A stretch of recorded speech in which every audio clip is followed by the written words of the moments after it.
po sa ating mga balita, pinangunahan ngayon ni Pangulong Aquino ang pagbibigay parangal sa mga sundalong nasawi at nagpakabayani para protektahan ang mga sibilyan mula sa pagsalakay ng mga kasapi ng MNLF Miswari Faction sa Zamboanga City.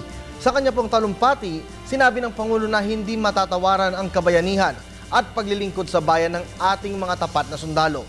Ang detalye ng balita mula naman po sa aming kasamang si Elena Luna, live mula sa Malacanang. Elena, magandang hapon.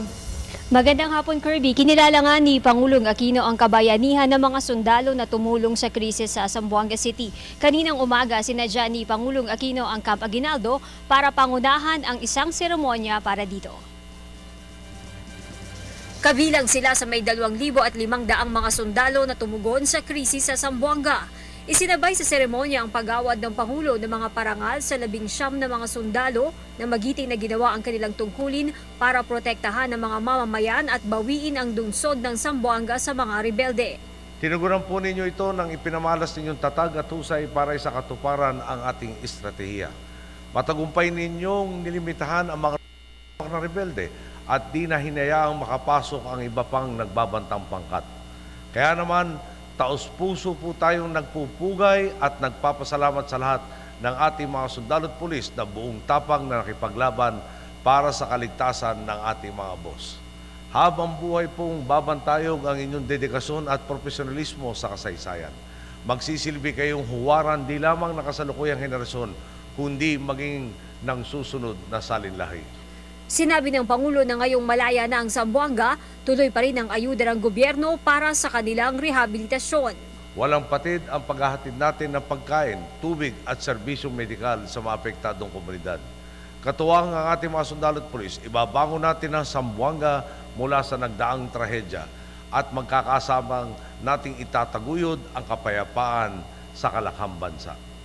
Naging bahagi rin ng talumpati ng Pangulo ang pagbibigay pugay kay Defense Secretary Voltaire Gasmin.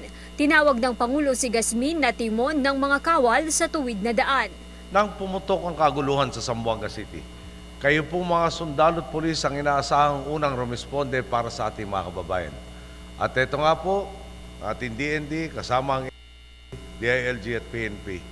Dali-daling nag-report po sa akin si Secretary Bolts. Hindi po siya nagatubiling akuin ang tungkulin na pumonta sa ating hanay.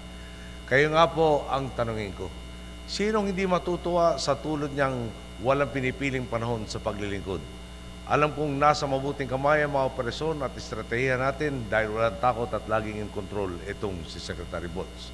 Sa pinagsama nilang husay at talento ni General Manny Bautista, epektibo nilang pinamunuan ang pagpigil sa masamang tangka ng rebelding grupo. Ang bahaging ito ng talumpati ng Pangulo ang nagpatibay sa nauna ng pahayag ng palasyo na nananatili pa rin ang tiwala ng Pangulo kay Gasmin sa kabila ng issue ng concrete block sa Panatag Shoal. Matapos ang seremonya sa Camp Aguinaldo ay bumalik na rin ang palasyo si Pangulong Aquino. Kaninang alas 11 ng umaga, nag-courtesy call kay Pangulong Aquino ang opisyal ng Marubeni Corporation ng bansang Japan.